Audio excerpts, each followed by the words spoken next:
বিদ্যাধৰৰ সাত মুক্তি আৰু শংখচূড় বধপথ অপৰীক্ষিত ৰাজা তব দতি মুনি হুকে শুনা কৃষ্ণ কথাই আৰু পৰম উৎসুকে ক্ৰীড়া চলে যিনি কৰি কাম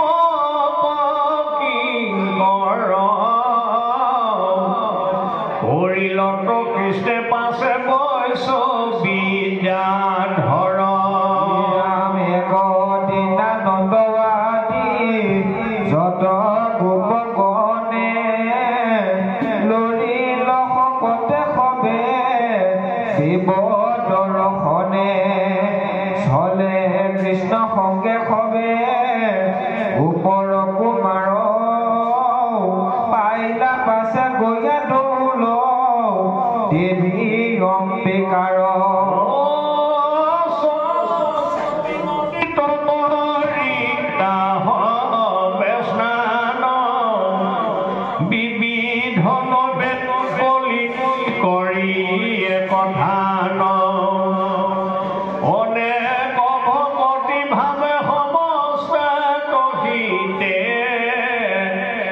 বুজিলা অম্বিকা দেৱী শংকৰ হিতে বাসি বাসি কৃষ্ণ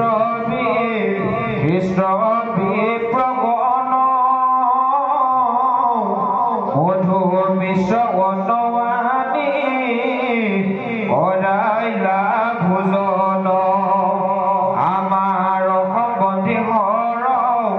ভৱন্তু কতুষ্ট ভুৱৰ্ণ বসন দিলা হেনু হিষ্ট পুষ্ট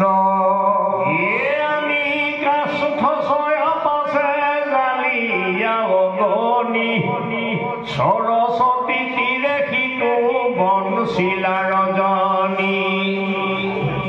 জল মাত্ৰ প্ৰিয়া গোপগণা ধৰি ব্ৰত শুইলা হাৰি হাৰি উপবাস প্ৰয়াসত ৰাম চেতনে সবে সুতি আচন্ত ভূমিত বেলা এক বৰ ভোজক্ষিত ধৰিল নন্দক আহি কিলি বাক লাগি কাষে আকাশে কটিল উপৰাজে ভাল জাগি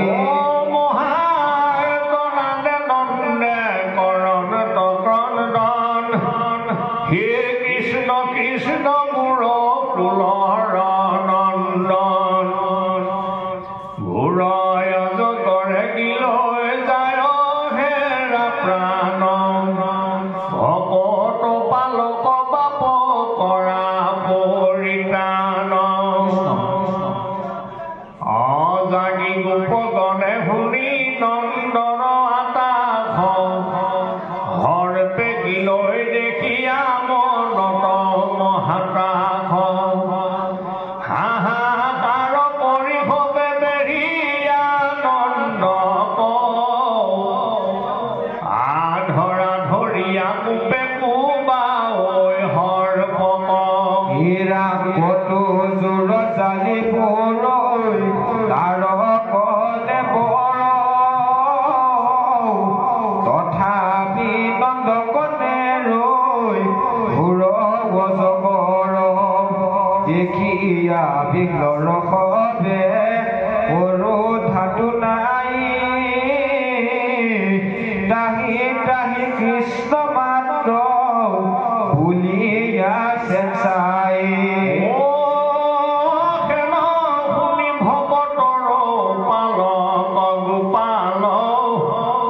নাহি ভয় বুলি আমি লীলা তৎকাল কৃপাময় পুৰাতন পুৰুষ মহন্ত চুলন্ত হৰ্পক পাৱে প্ৰভু ভগৱন্ত কৃষ্ণৰ চৰণেৰেনো পায়া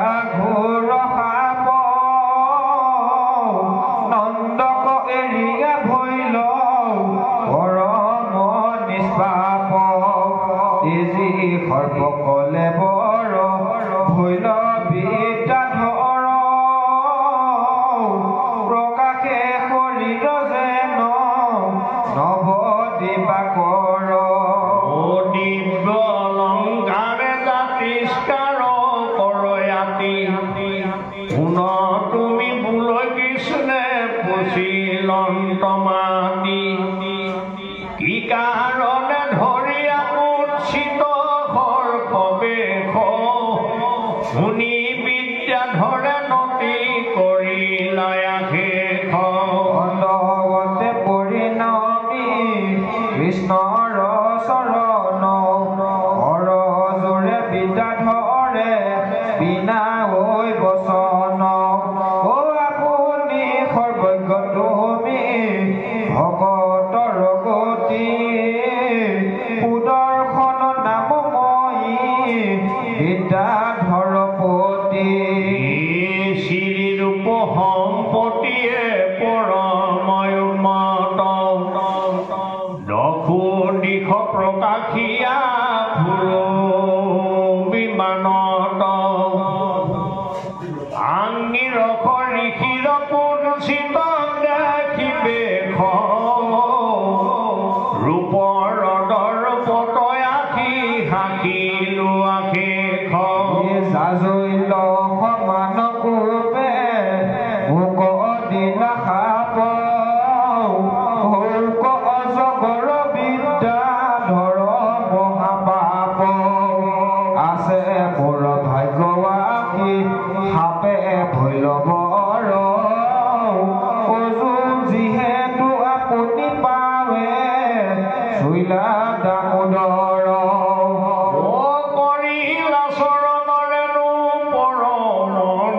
পাপ তজু পাও পৰখে তৰিলো ব্ৰহ্মহাপ ভকতৰ ভয় হাৰি হৰি মোৰ গতি দিও কনুজ্ঞা গাঁও স্বৰ্গম সম্প্ৰতি ৰাম হে মহাপুৰুষ পৰম মহেশ্বৰ জানিও মাধৱ মই তোমাৰ কি কৰ দেখনে তাৰিলো খাপ জাগত দৰ্শনে ভাগুক ভকতি হেন তোমাৰ চৰণে ৰাম যাৰ নাম ওচৰণতে শুনৈ যতজনে শুৱৈ মহাপবিত্ৰ পাপী ক্ষণে সেন হৰি পৰখিলাই আপুনি চৰণে মোহৰ ভাগ্য কহাৰ বৰ্ণাই ভূকমনে ৰাম বুলি সুদৰ্শনে আনো দুধিও সংখ্যাত কৰিলা কৃষ্ণক দক্ষিণ বাৰসাত শৰণত প্ৰণামিলা দণ্ডৱতে পৰি অনুজ্ঞা মাগিয়া স্বৰ্গ লোকে গৈলা লৰি নন্দক কৰিলা কৃষ্ণে দুখত মুকুট দেখি ব্ৰজবাসী সবে ভৈলা অদ্ভুত তীৰ্থৰ নিয়ম মানে সমাপিয়া তথা বুলন্ত ব্ৰজকৰংগে কহি কৃষ্ণ কথা কহে সুখ শুনাই আৰু কথা অদ্ভুত কৰি বিদ্যাধৰ সিটো সাপত মুকুট শংখ চূড় নামে যক্ষ পৰম উন্মন্ত্ৰ শুনা কৰি লন্ত তাকো যেন মতে হত এদিনে কহৰত ৰাতি ৰাতি বিতুপন কৃষ্ণে বৃন্দাবন ৰাম পৰম মূৰ্তি ধৰি অদ্ভুত গোপীগণ সংগে ৰংগে কিৰিলা বহুত ৰাম সুগন্ধ চন্দনে দুয়ো দেহা পকাশন্তি আপদ লম্বিত গলে জলে বৈজৱন্তী নীলপিত গছে তনু দুই হানু শোভিত অংকনকে উৰহাৰ উদলে মন্দিত গোপী বিভূষিত বখনে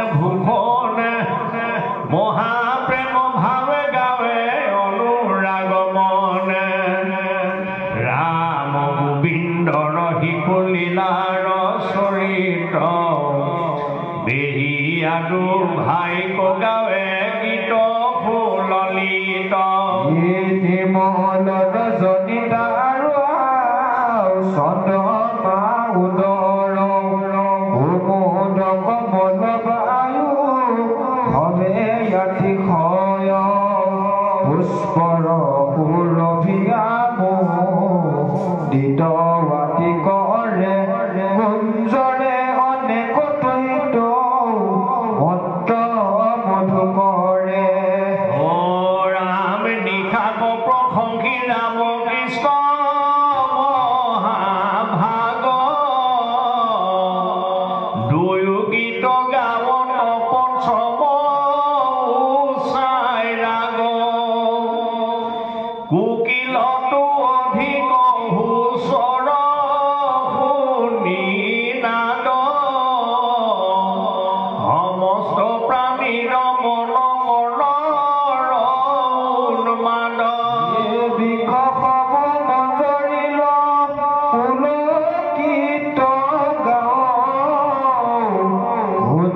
পক্ষী বহুৰু অজয় প্ৰেম ভাৱ হাৰায় লোকত তনু ৰোমাঞ্চিত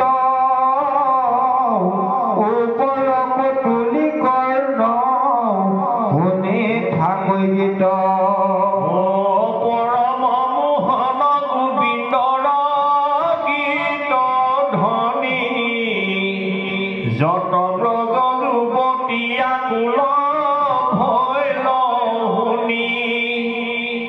নাই মাত ভুল কাম বান যায় মুছ ভুল কয় কাণ চুলিবে কত উচ কুচ খিল মেখলা খোপা সখী পৰৈ ফুল হৰিল চেতন মন মদনে আকুল পৰয় বলয় হাৰ বস্তু নসম্বৰে কৃষ্ণ দেখে চিত ক্ষীৰ ৰিকুনো কোমৰে উপজয় প্ৰেম কামে মনহি ধীৰ